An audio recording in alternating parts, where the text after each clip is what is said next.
Well, good morning, everybody. Everybody's ready, boy. This is locked and loaded here. We're early in the morning, and everybody's ready to go at 8 o'clock. So, as you already heard, I'm Nick Mueller, and I'm serving as a president of this institution, and which gives me a great deal of pleasure. But even more pleasure today is to welcome all of you to our third annual Churchill Symposium. It's an event that we are very proud to sponsor. We're here today to explore in fresh ways and in greater depth a man of enormous distinction and achievement. Winston Churchill attended a prestigious service academy. He was a devotee of all things naval. He had an extraordinary full life, a multitude of careers, and both as a journalist, as a writer, and thirdly, as a politician. He owned a beautiful country estate, became a rather serious amateur artist. He admired the bravery shown by combatants in the American Civil War. And I should note, of course, that he was proud of his American heritage, and he will always be associated with the state of Missouri.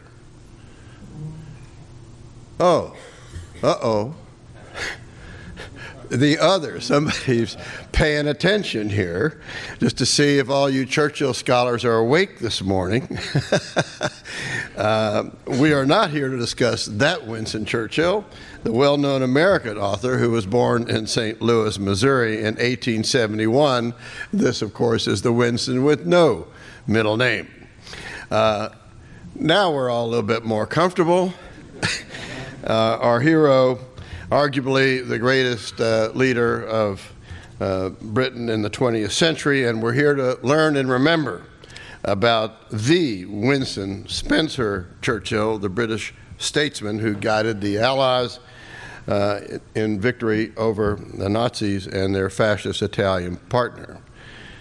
This, some of you, I'm sure know because of the comments here, that this Sir Winston Churchill once was concerned that he might get confused with the best-selling American writer, had the same name without the middle name.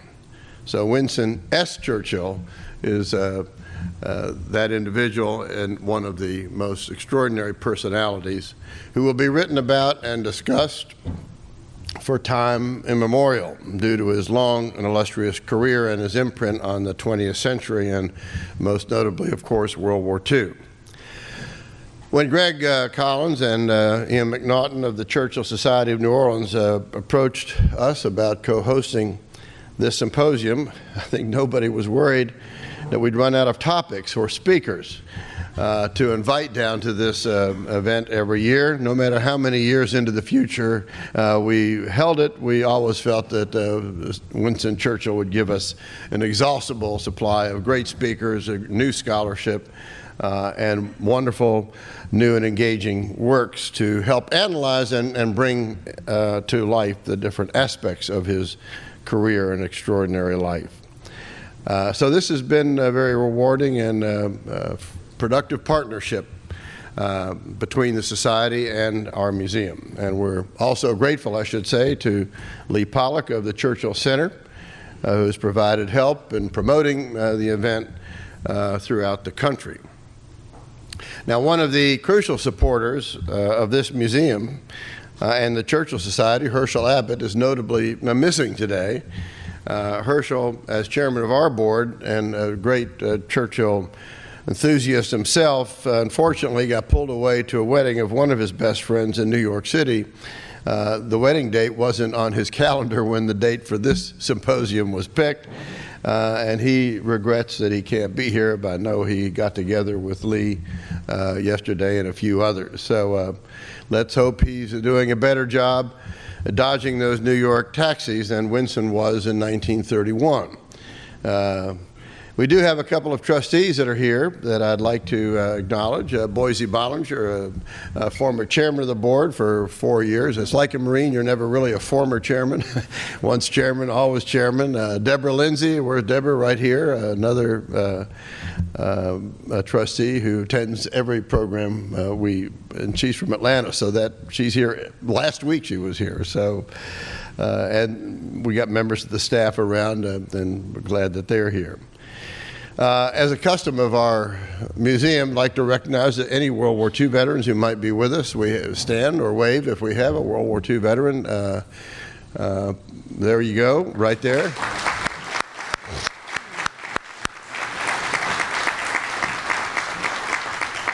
And since this is Armed Forces Day, I'd like to also ask that any veteran or active duty member of our armed forces please stand and be recognized. We have more.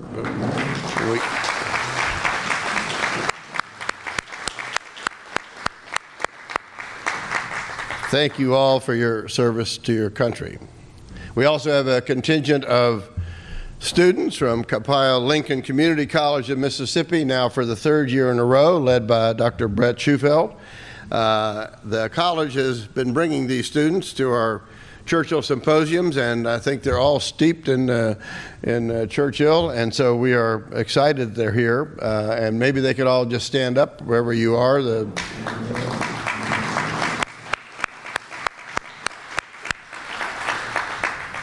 And their participation this year was made possible by a passionate supporter of Sir Winston and of this institution, Miss Tina Santi Flaherty, and is an author, a philanthropist, and businesswoman, and she is the patron of the Tina Santi Flaherty Winston Churchill Literary Series at the Roosevelt House in New York City. Tina, will you please stand and be recognized? Where are you, Tina? She's on her way. Well, we're going to do that later on because she's very important to us on a number of levels. So now I'd be pleased to yield my time and ask that our partner Greg Collins come forward and get our program and speakers underway. Thank you very much.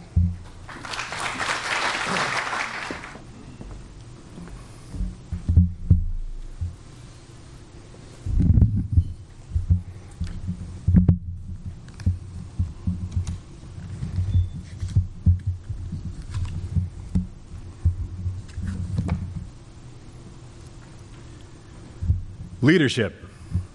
A month shy of his 37th birthday, a young Titan, Winston Churchill, was named First Lord of the Admiralty, the civilian head of the largest and most powerful navy on earth at the time. He served from 1911 through 1915, and then he was suddenly out because of the Dardanelles and Gallipoli campaign. His career is possibly over at 40 years old. He rebounds, holds various offices, and is Chancellor of the Exchequer from 1924 to 1929, not, I might add, without some controversy. Then follow the wilderness years in the 1930s, when very few would listen to him, but many should have.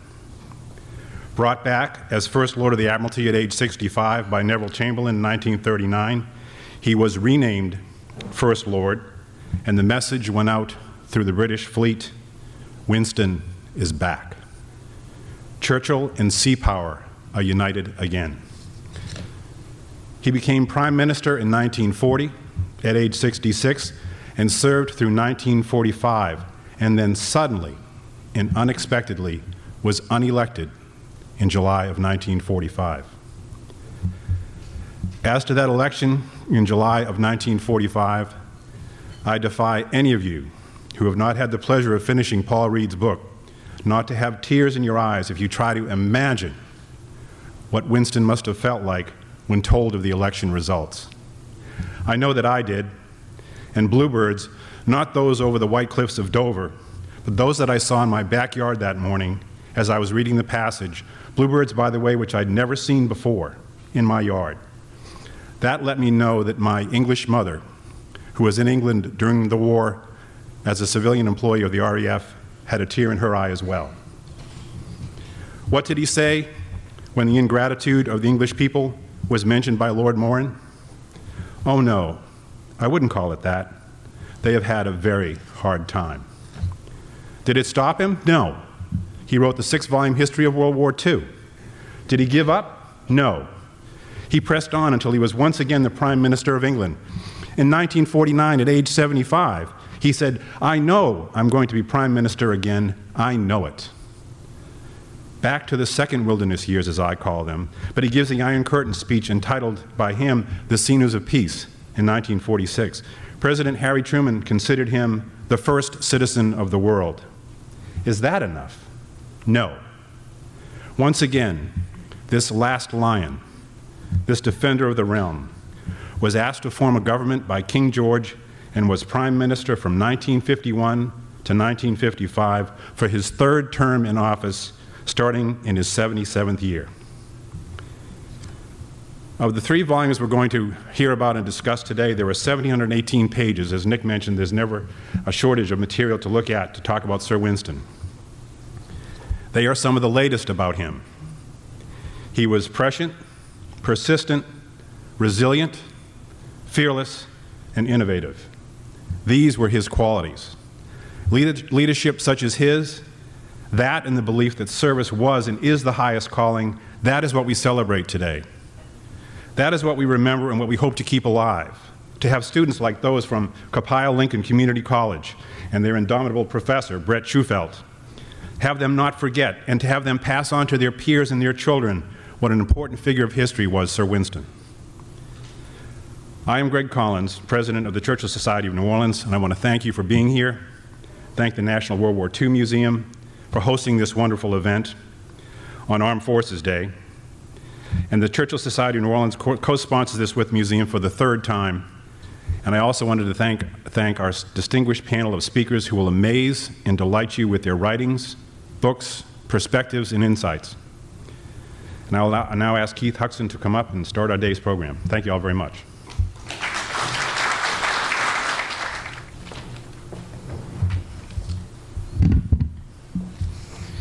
Well, good morning, ladies and gentlemen. And as you heard, I am Keith Huxton, and I am the Samuel Zamuri Stone Senior Director of Research and History here at the National World War II Museum. It is certainly a pleasure to serve as your Master of Ceremonies today, and an honor to introduce each of our distinguished speakers. Today, we will hear from 4 distinguished historians discussing 4 distinct topics pertaining to Sir Winston. First, Dr. Michael Sheldon will discuss his latest book, which has received smashing reviews, Young Titan, The Making of Winston Churchill. Next, we will learn more about Winston as naval strategist when Dr. Christopher Bell presents his newly released book, Churchill and Sea Power. Then, we'll hear from the speaker who certainly has the thickest book on today's lineup, Paul Reed, who finished William Manchester's Last Lion trilogy. He'll give a talk about Churchill during World War II. And after lunch, Dr. Rob Havers will present on Winston Churchill, the Iron Curtain speech. Dr. Havers is the executive director of the National Churchill Museum in Fulton, Missouri, where Winston gave his Sinews of Peace speech. Lastly, we will hear from all 4 of our speakers as they are led by Greg in a panel discussion that will allow for plenty of Q&A from the audience. But first, Michael Sheldon. Dr. Sheldon is a professor at Indiana State University.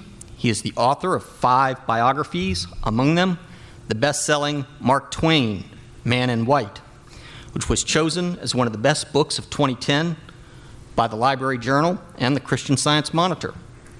His book, Orwell, the authorized biography, was a Pulitzer Prize finalist. Sheldon served as a features writer for the Daily Telegraph in London and a book critic for the Baltimore Sun. He is not here to talk about the cigar-chomping, Tommy gun-posing Winston that we all know so well from the war, but rather to take us back to an earlier, more formative period in Winston's life, both personally and politically. Remember, by the time Winston was 40 years old, well before World War II, he was already considered a has-been. Ladies and gentlemen, please join me in welcoming Dr. Michael Sheldon.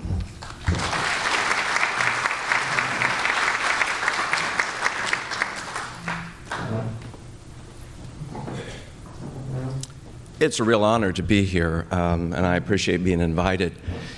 You know, we forget sometimes in the word history that you have that fascinating word story.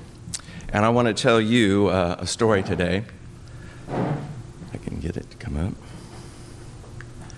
that starts with this scene, which I think many of you may not be aware of. If you spent your life trying to go to all the places that Winston Churchill went to, well, I don't know if you'd have enough lifetime to do it. But this is one of the places that's perhaps more obscure to you, and yet it's the scene of a very important moment in Churchill's life. Let me set it for you. It's late September 1911, and this is the summer home. He's been staying there since August, a rented home of the Prime Minister, Herbert Asquith. And there's a very important decision that Asquith has to make on this pretty day at the end of September, and that is who he will place as the head of the greatest navy in the world at the time, be First Lord of the Admiralty. And the candidate who is in line to get the job is the Minister of War, who has a sterling reputation. And he's going to come to this house, he's going to drive up that drive and arrive at that door for a meeting with the Prime Minister, which he thinks will end in being appointed to the First Lord's position. The man on the left, Lord Holden, is the man that's considered to be the prime candidate for this job. The man who's getting replaced, Reginald McKenna, over on the right, is not a failure in the job at all. In fact, as some of you may know, he's responsible for building many of the early dreadnoughts and fighting against Winston and against David Lloyd George to get that program going, because he senses that the Germans are getting an advantage building their new super battleships. But various things have cast a shadow over Reggie, and he knows his job is very much on the line. And Holden has come to this house up in Scotland thinking the job is his. And there's just one problem. Asquith, which you can see here on the left, has other ideas. And they start with this young man. This is young Churchill, about the time of this particular scene. And when Holden arrives at the house in Scotland and gets out of his car, he's met at the door by Churchill, which takes him aback. He thinks, what's Churchill doing here? Well, Churchill had by this time become a real friend of the family and had been staying there already. In fact, he was playing golf out on the links, which are still, you can go to this house, by the way, today and stay there and then go straight out and play golf along the Scottish coast. It's wonderful. So it's not much changed from that period. Well, Winston greets this fellow at the door, and they walk inside, and then something extraordinary happens. Instead of Asquith coming forward and saying, I'd like to talk to the two of you about this job and making the decision, he simply puts them in a room and walks away. Lord Holden said he would never forget the day in late September 1911 when the Prime Minister shut me up in a room with Churchill. And that is the room today. The idea was, and Asquith knew Churchill well enough, the idea was that in 30 minutes or so, alone with Churchill, Asquith was pretty sure what the result would be, that Holden would come out and say, well, of course, he should have the Admiralty. And that's exactly what happened. It was an amazing moment where Churchill had a chance to move up from the Home Office, which is a very important position, of course, but move up to the position he really wanted. He wanted this chance, especially as he saw the German threat rising, to seize a place of power in the government where he could affect what he was pretty much convinced at this point would be a war that was coming within years. So this was extremely important to him, and Asquith was giving him the chance to argue his case with the man who was most qualified for the job, and to take that man in the cabinet and persuade him that he, Winston, should have the job, and he succeeded brilliantly. When Holden left, he was very happy that Winston had talked him out of it, because he realized there was no way he was going to win that argument, and he became, he was reconciled to it. Reginald McKenna was not. He complained bitterly for the next 2 months because he had fought Churchill tooth and nail only a few years earlier as the head of the Admiralty over these ships. And in fact, he used to come to cabinet meetings with a letter of resignation in his pocket because Winston would just drive him to distraction, and he felt if I got too much one day, I'd just resign and walk out. He wrote in his diary, I hate my colleagues, because Churchill gave him such grief. So he wasn't reconciled to it, but Holden was. This is the man that I write about. These are the two covers of my book, one in Britain, one here. I like both images, but they're striking because this is the Churchill we don't ordinarily think of. And yet he's an amazing man. As he said, I think by the age of 25, I had written as many books as Moses. 5. One of them, by the way, a novel. He's the only prime minister to write a novel besides Disraeli. And that novel is a wonderful Byronic adventure, Savonarola. If you haven't read it, you should take a look at it. And it shows a great interest in naval affairs, by the way. So this is this young man that we don't ordinarily think of, slender, plays polo, plays for the Commons against the Lords, and often beats the Lords in the polo matches at the Hurlingham Club.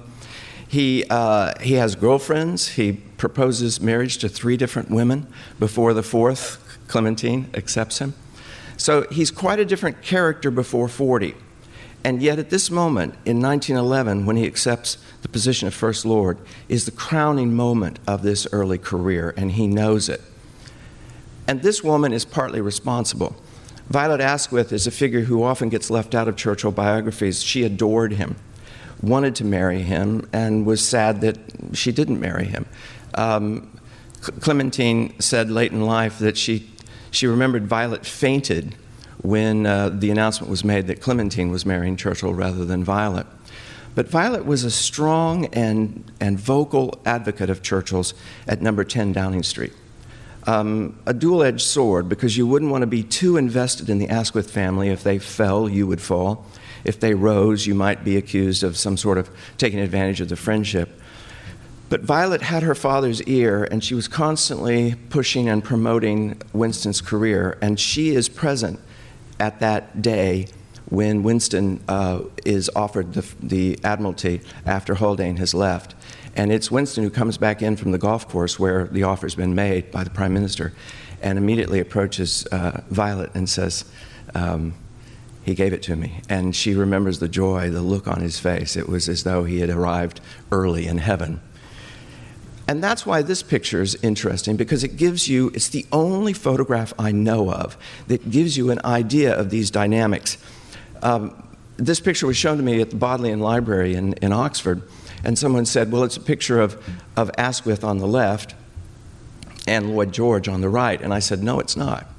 It's a picture of Asquith and Lloyd George with Churchill and Violet in the background. And they had totally missed that. But it's one of the few pictures, and you can see the characteristic stance of Churchill, slightly, bent over with his hands on his hips, and Violet looking very Bloomsbury-like with her frizzy hair and her informal clothing. Violet's mother, Margot, used to say she would make a wonderful man. And by that, she didn't mean to cast aspersions on her femininity. She just meant that she could discuss politics. She grew up in a political family. She loved politics. She could discuss current affairs, everything, as though she were a fellow member of the House of Commons. And here you get an idea of that intimacy.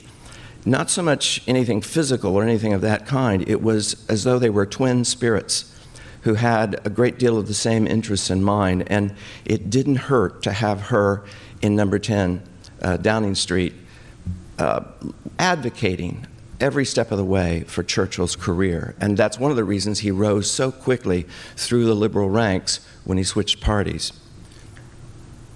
And at the Navy, as many of you know, he just immediately raced into that job, doing all sorts of things. He started the building of the early 15-inch gun dreadnoughts. The amazing Queen Elizabeth was the first of these, with these enormous 15-inch guns. And if you know the story, he's building those guns before he knows they'll work. He's taking an enormous risk.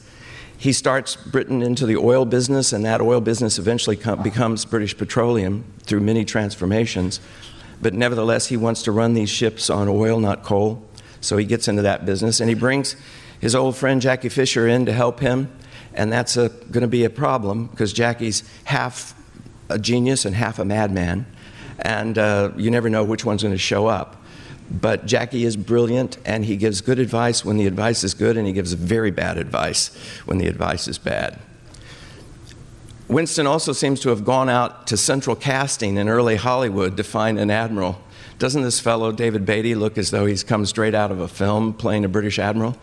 And yet, of course, he's one of the great ones of the First World War, and it's Churchill who handpicks him to run what he says will be the naval cavalry, these battle cruiser fleets. It was a brilliant pick. David Beatty was one of the great admirals of the 20th century. And of course, as you know, Winston also begins to develop for the Navy an air arm, its own air force, and he pretty much steals this away from other services so that he can develop it on his own. He actually goes out and flies, and he does so at great risk, but he also does something brilliant. In flying, especially from Kent on the East Coast, he's doing something, I don't think people notice this, he's studying the future battlefield. He knows that one of his jobs will be to defend not only that east coast of Britain, but also to defend the Channel ports and to understand the Belgian and French coast. So of all the commanders who have any influence over what happens at the beginning of the First World War, Winston's the only one who's had a bird's eye view of this battlefield. He's the one who's been up in the air repeatedly with these early pioneers of aviation to look at the battlefield as well as to learn how to fly. They never let him fly by himself because no one wants to be responsible for sending him up and not having him come back. And in fact, as you probably know, one of his instructors, the moment he lets Churchill back to the ground and leaves him, goes back up shortly afterwards and crashes and dies.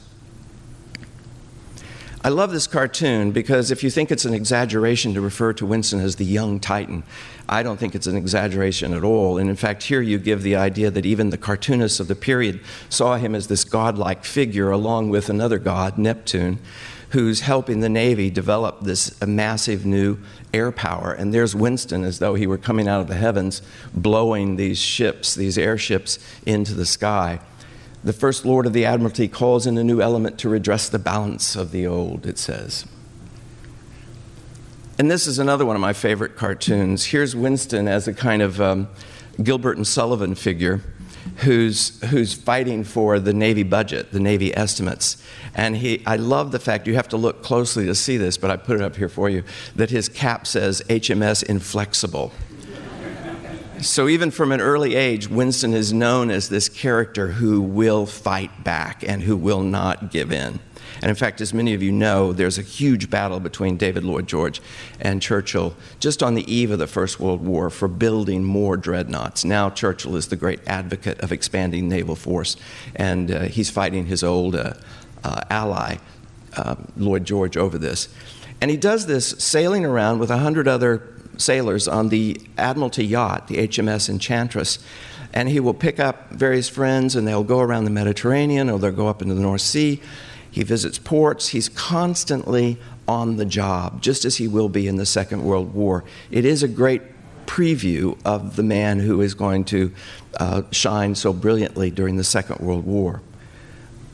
But this is a cartoon I also dearly love, and it is Winston sitting on the deck of the Admiralty yacht with his boss, the Prime Minister, and the caption, if you can't read it, and I'm sure you can't, is Churchill supposedly says as he smokes a cigar, and by the way, reads his own book.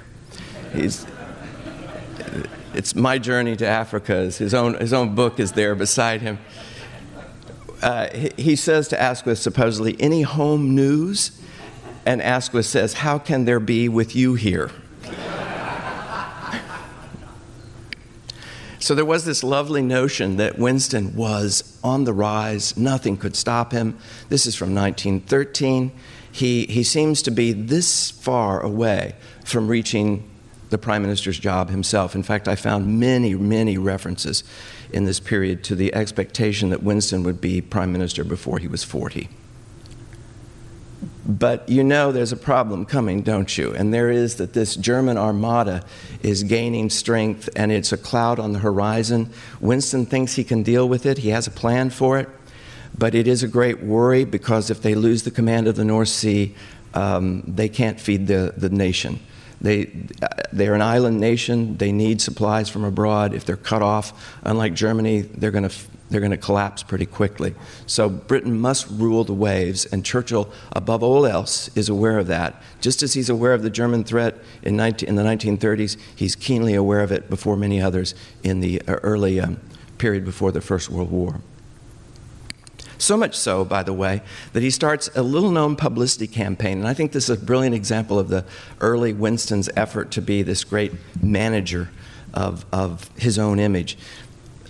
Because the Germans are cast as mounting this kind of armada, people are reminded of the old Spanish Armada in 1588. And one of the hit plays of 1912 is this play featuring Drake, Sir Francis Drake, in his often legendary image of the man who helps to defeat the Spanish Armada. Well, Winston went one better on this.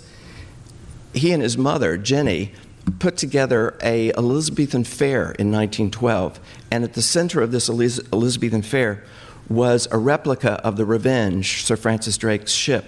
And here is a little-known photograph of Winston on the far left, addressing a crowd at this fair with his mother behind him, and that's Jenny looking almost like the prow of a ship herself. By this point, very grand lady, and you can just barely make out on the right the helmet of the actor who was playing Sir Francis Drake. So here he is essentially trying to rouse the nation. We're aware of how he tries to rouse the nation in the late 1930s, but here he is in 1912 trying to say to his people, get ready. We have another armada coming our way. We must be ready. We must have the money to build these dreadnoughts. We must build our naval force to be second to none. And his mother is helping him to do it. She spends £50,000, a fortune at the time, of her own money to build this fair, except that I found out that the money came from one of her husband's lovers because she was in the process of divorcing him, and I think the price of that divorce was, you can help me raise money for this fair. It's a double-edged thing that she's standing on the deck of the Revenge.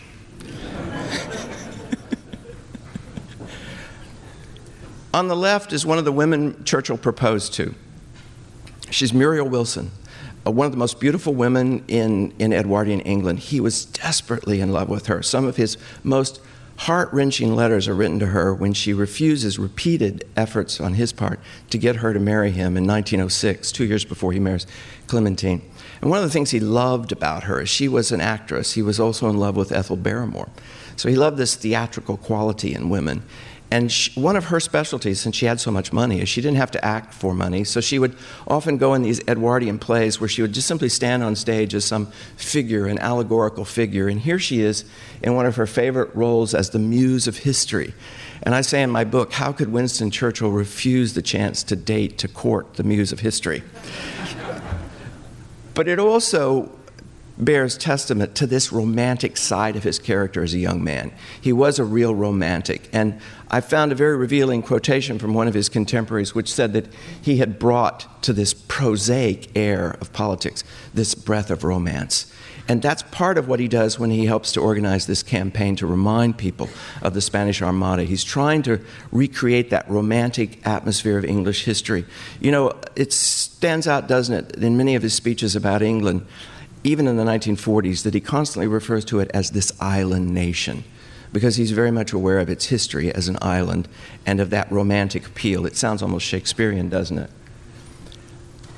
These quotes give you some idea of both the good and the bad of this romantic character. Asquith said, he's a wonderful creature with a curious dash of schoolboy simplicity and what someone said of genius, a zigzag streak of lightning in the brain. And then when Winston comes up with the thing that will destroy his early career, it's interesting to see that Asquith, who knew him so well, immediately characterizes it as a heroic adventure. That's how Churchill sees it, an heroic adventure.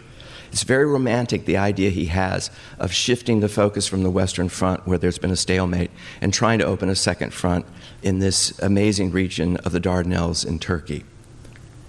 And here, just to set the scene for the last part of this story that I'm telling you, is after this Titan's rise, the thing that's going to bring him down, as Christopher Bell will tell you later, is this idea, heroic adventure, to force that narrow strait, it's 40 miles long, to enter it and to try to go through and capture Constantinople and really throw the Germans off track because they'll see they're being attacked from the rear, essentially, divert their attention from the Western Front. It is a brilliant maneuver. It's just that managing through such a narrow strait to send a fleet is going to be perilous in any condition. Why does he do this? This is the thing that people have often debated. Well, one idea you can see in the early depictions of it before it goes wrong. Even the country sees it as the most romantic thing. We forget that now when we speak of it as a disaster. When it originally occurred, many people did think it was a sign of that zigzag streak of lightning in the brain. They thought it was a stroke of genius. It would have been if it worked. And here you have this image of the British Navy storming through the strait.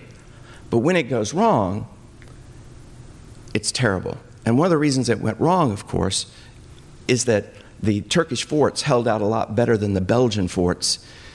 Churchill in Antwerp had seen in the first months of the war how easily the German heavy guns had taken out the Belgian fortifications. And he thought, surely the Turkish fortifications can't be a match for that. Our guns, especially of this new 15-inch variety, will take these forts out one by one. It won't be a big problem. I think part of the problem for him was that notion that this was romantic, that this was a great adventure. That novel he wrote was a Byronic novel. And Lord Byron, as I say in my book, was one of the great inspirations for him. They both went to Harrow, 100 years apart, but they were aware, certainly Churchill was, of that background. He was a member of the Byron Society. And as many of you may know, his famous speech about toil and sweat and tears is partly inspired by a poem that Byron wrote about the same point. Byron is talking about the need for wartime sacrifice in the Napoleonic Wars and uses this phrase, blood, sweat, and tear-wrung millions. When Roosevelt comes in one day in the White House and tells Churchill that he's come up with a new name for the Allies, he wants to call them the United Nations, Churchill just quickly quotes back to him the line from Byron about United Nations. He knows it backwards and forwards, the work of Byron. So it's very much an inspiration to him.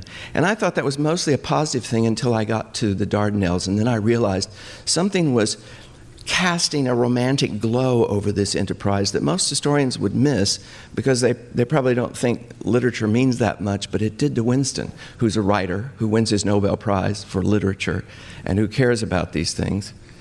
And it is what every English schoolboy would have known, that Byron was most famous. In fact, he considered his greatest achievement swimming the Hellespont.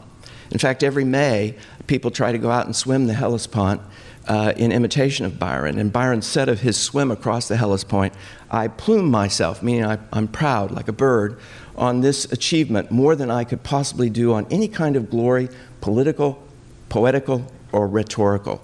And as you know, Byron himself died in a fight against the Turks, and Churchill was very much aware of this. And as you probably also know, the Hellespont is the old name for what? The Dardanelles. It's famous in Greek literature, Hero and Leander. The story of Hero and Leander is set there. And of course, as you know, on the right is land that many people consider the original setting of the Trojan War. So a man of history and of literature, as Churchill was, unlike most politicians, is thinking in these grand terms, and everyone agrees with him. They think it's a brilliant idea, and it's got this Byronic sheen of glory over it, and it just completely goes wrong in every possible sense. And so much so that when I gave an interview recently to the Australian Broadcasting Company, the interviewer told me he couldn't tell me all the terrible things that were being said on his screen by the emails from the Aussies complaining about Churchill because, as you know, so many Australians died in Gallipoli. He lost his job as First Lord of the Admiralty. He was thrown out unceremoniously. Everyone turned against him. All the people who had said it was a brilliant idea when it went wrong said it was his idea, not mine. And Asquith, who had stood by him so many things and who had approved every step of the way, suddenly, instead of the Prime Minister taking the fall, lets Winston take the fall. An Indian reviewer of my book pointed out something I hadn't even thought about. He said it's as though in the mistakes made in Iraq and Afghanistan, Bush hadn't had any part to play in that. They all blamed it on Rumsfeld. And afterwards, you later heard of Rumsfeld as a major leading a patrol through Afghanistan. That's Churchill. That's Churchill, the man who takes the fall for a disaster and then, after a few months of just spinning his wheels, decides he must go to the front. Goes first as a major, then is promoted to lieutenant colonel. And here you see that picture of the man on the right, the young Titan now past 40, who has done everything he can to make the most sterling career he could. And yet that picture you see, I have it on my computer at home. I think it's an amazing picture. It's a man who's been run over by a freight train, a man who's almost dazed and bewildered by what happened to him, whose career burst in flames in front of his face, and yet what determination on that face. What typical Churchillian resolve you see in those eyes.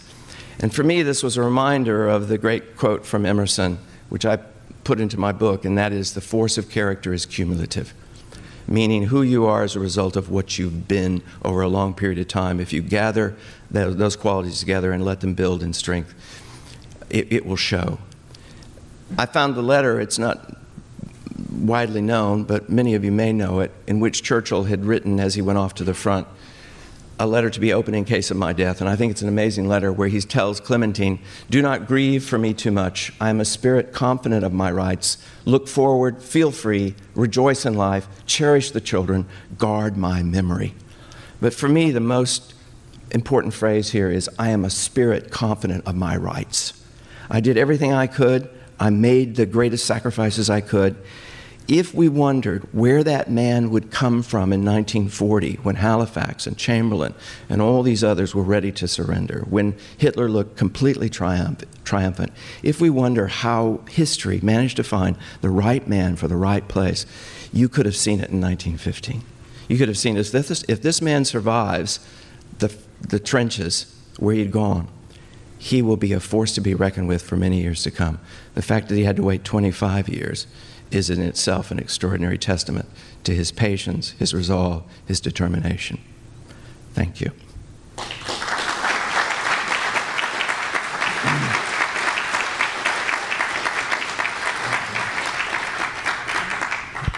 I'd love to take questions, and Jeremy's got a microphone where if you want to ask questions, go around and I'll do my best. Yes. Please wait till the microphone gets to you.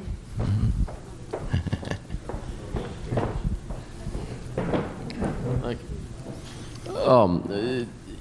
In the first volume of the last line, Manchester seems to indicate that the Dardanelles came reasonably close to success. I've never, everything else you read about the Dardanelles indicates that it was a catastrophe from beginning to end. And I just wondered if you could talk a little bit about that and what the effects might have been had it succeeded. I don't think that's the proper impression.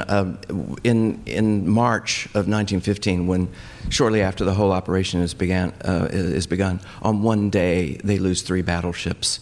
The Turks had managed to get a hold of German mines and had mined the straits to the point where it's very difficult to maneuver.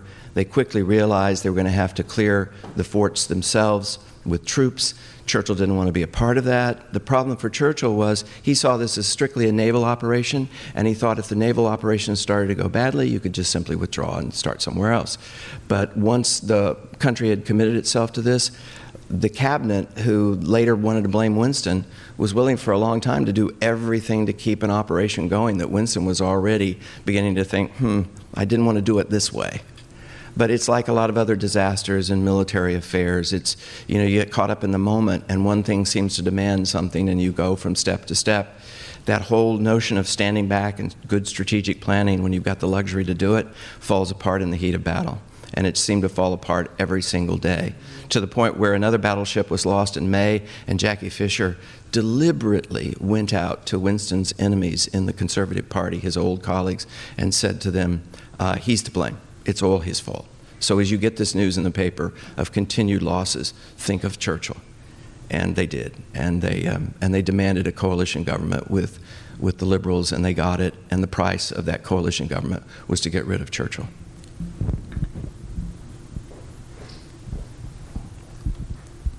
Yes, sir. Excuse me. When I was living in England some 27 years ago, when I was in the Air Force, lived on the street where Sir Alexander Fleming had lived.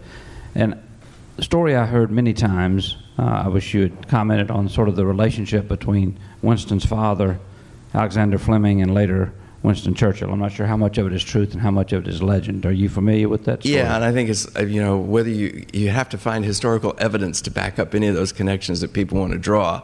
I think it's mostly speculation about their relationship, and I can't speak about that. Sort of after the period I'm writing about, but the whole notion of Winston Churchill, he attracts legend, and people want to ascribe all kinds of, forces at work in the background of his life. So I don't know. Follow up here? Yeah. Just to quickly, what the story was that I heard was that Alexander Fleming was drowning. His father saved him or something, and then subsequently, as he invented penicillin was utilized, as Winston was a sickly child or something, that sort of thing. I think that's dubious, since I think the penicillin discovery comes in the 1920s. Yeah. So, yeah. In the very back, Michael? We just saw the picture of Jenny Churchill that she showed us. How important was she really to him and his upbringing, and what kind of influence did she have on him? Incredibly important, I think. Muriel Wilson, by the way, the woman he proposed to, I put up a picture in other slideshows I give in which I put Jenny as a young woman on one side and Muriel on the other. They look almost exactly alike. His mother was an inspiration to him, both for her character and her beauty. She was this distant star, as he says, as a child, because she wasn't close to him then. When he becomes a young man, she gets interested in his career. And I think he was looking for a wife. He was looking for a consort, a beautiful woman who could be at his side on the world stage that he saw for himself. And I think Jenny set the pattern for that. She was the strong woman who could stand behind any man and be an enormous support, and sometimes be ahead of that man. She really takes over that Elizabethan Fair in 1912, and she's a driving force behind it. Winston's constantly going to her for advice, and he trusts her. And that links into this next question, because Jenny shows up in his early career, shows up in everything going towards it. And I always wondered about Violet, because Winston writes about her. Winston is constantly, even into the 50s, when the liberal government, and when she's one of the, she was going to be the sixth liberal who's going to give her the education secretaryship. And I've always wondered, it's more of a relationship. He wasn't just using her in some terrible way. They were dear, dear friends. Did he ever really consider her as marriage potential? Because they were political partners in ways that most historians don't understand for so many decades. You're absolutely right. First of all, Churchill's campaigning for her in the early 1950s, even though she's a liberal still, the few liberals that remain. He was devoted to her. She was devoted to him. There are pictures of them sitting together when they're both very old in the 1950s. It was a friendship, but it was for a short period, from about 1907 to 1908, something that was on the verge of developing into perhaps a proposal. He said to Lord Rosebery's friend, a son, he said to him, "I behaved badly toward Violet. We were practically engaged." And what he means by that is that on the fourth time he proposed to someone, to Clementine, he was surprised after 3 rejections that she said yes. And he felt at that moment he needed to explain this face to face to Violet. She was 500 miles away at Slains Castle in Scotland, again a summer home for Asquith. And he made that trip. And someone said, well, you make Churchill out to look like a cad leaving his wife for this. Not at all, because he was going 500 miles to do the honorable thing, to say to her face to face, "You've been a great friend. You may have taken part of our relationship too much to heart. I want you to know that Clementine has captured my heart." She knew Clemmy. In fact, her best friend, Venetia Stanley, was Clemmy's cousin. So Churchill did the very honorable thing to go up there and say, "I want to explain to you face to face what I've done." And he also knew he needed to continue remaining friends with her, because after all, she was the Prime Minister's daughter. And his career was just beginning. Asquith was only in office at that point a little more than a year or two. So this was a dicey moment. And you may know, if you read my book, you'll find this out, that in the short period in which he proposes to Clementine in August of 1908, and they get married in the middle of September, there's only a 4-week period, he races off to Scotland and leaves Clemmy in London to prepare for the wedding, and she doesn't like it. And she's jealous for a while, and in fact, she threatens to call off the marriage at that point. and has to be told, no, you can't do this. She's already turned down 2 men after accepting their proposals, so she can't do it again. Her brother Bill tells her this. And Churchill's gone away and comes right back. He does his duty, as you would expect him to do. And he tries to repair the damage. It doesn't quite work because Violet's very emotional. She's a 21-year-old girl, and she takes it very much to heart. But she pieces herself back together again and becomes really his greatest advocate in Downing Street. So much so that David Lloyd George begins to get very suspicious of all the meetings between Violet and Winston at 10 Downing Street, because he's next door as Chancellor of the Exchequer at number 11.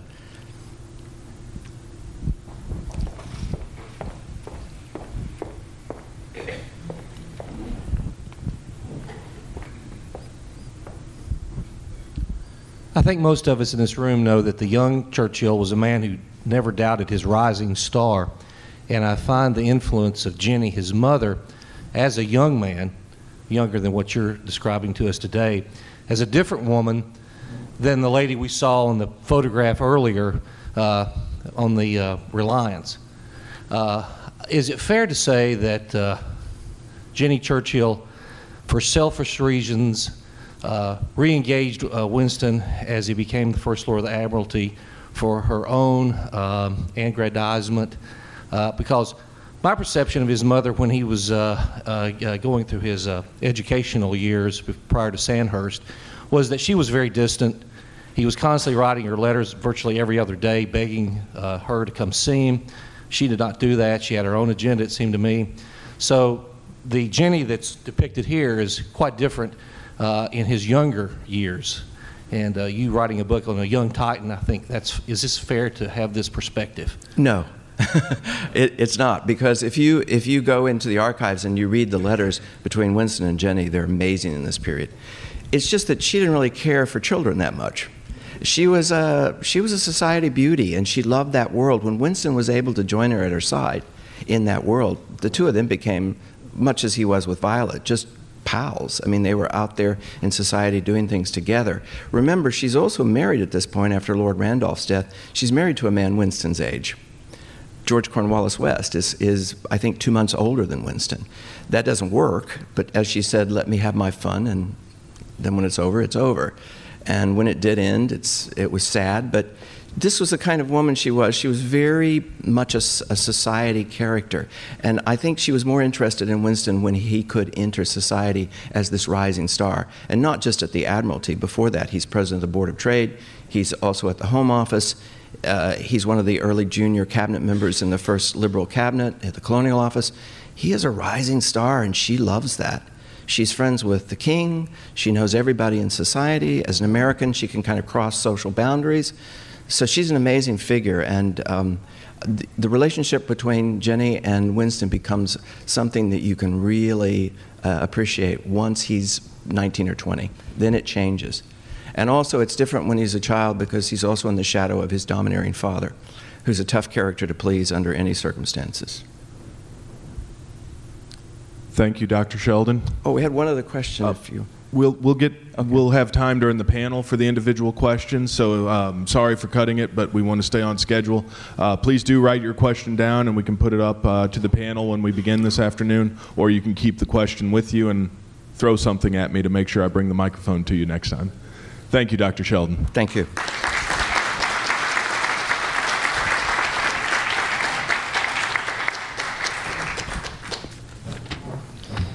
Thank you, Dr. Sheldon. And just to reiterate, if there are any questions that we didn't get a chance to answer, please don't fret. We will have plenty of time during the panel discussion at the end of the day to get to them.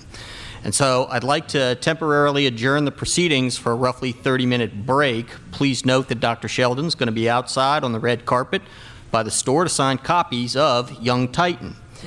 But before I can let you go and enjoy your break, please be back at 9:30 sharp. I would like to cede the microphone to Dr. Mueller, who would like to make a brief acknowledgement. Just a brief moment of personal privilege. I didn't mention to you earlier that there are a few people here that I didn't recognize that are, in a way most of you don't know, a piece of the history of this museum and why we're here today. although their story goes back some 20 plus years.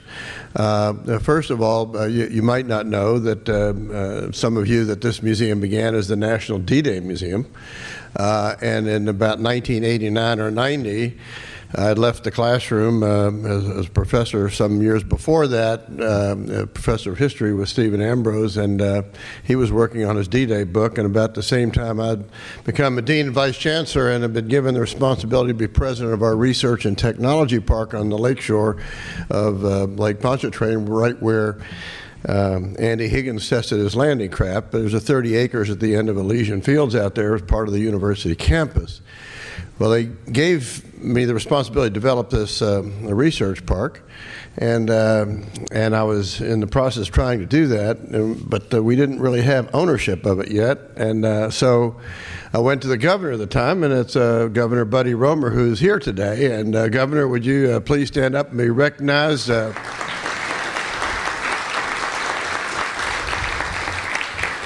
Went to the governor and I said, I can develop this research park if I can own it. And I said, I need $5 million to get clear title to it. So he did give me clear title to it through an appropriation that he had to muscle through the legislature in those days, which really got us started. Almost immediately after that, Steve Ambrose said, you've got a piece of land over here that we can start this little small D-Day museum on, because that's where Andy Higgins tested the landing craft. So we did get $4 million more from Congress to get started, and another person there hooked at the hip here with this museum is Lee Schlesinger, the first chairman of the National D-Day Museum.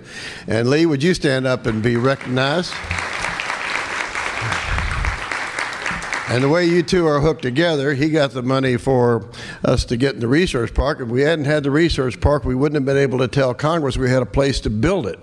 But Lee, with his vision and determination, took about 3 or 4 years to convince the board that we shouldn't be in the research park with the National D-Day Museum because there were no tourists out there, and we had to operate it after we opened. And it was a tough fight at the early days, and thank God Lee prevailed. And we're much appreciative because we never would have enjoyed the success of the grand opening in 2000 and later congressional designation as the National World War II Museum. And Jack Weiss is here too, was part of those early days, and another part of the early group. So there's a little piece of history and some wonderful people that are part of our history, and I thought I'd share that with you and recognize them. So thank you, Lee, and thank you, Governor, for being here. And I guess we really are adjourned for the book signings, as Keith said.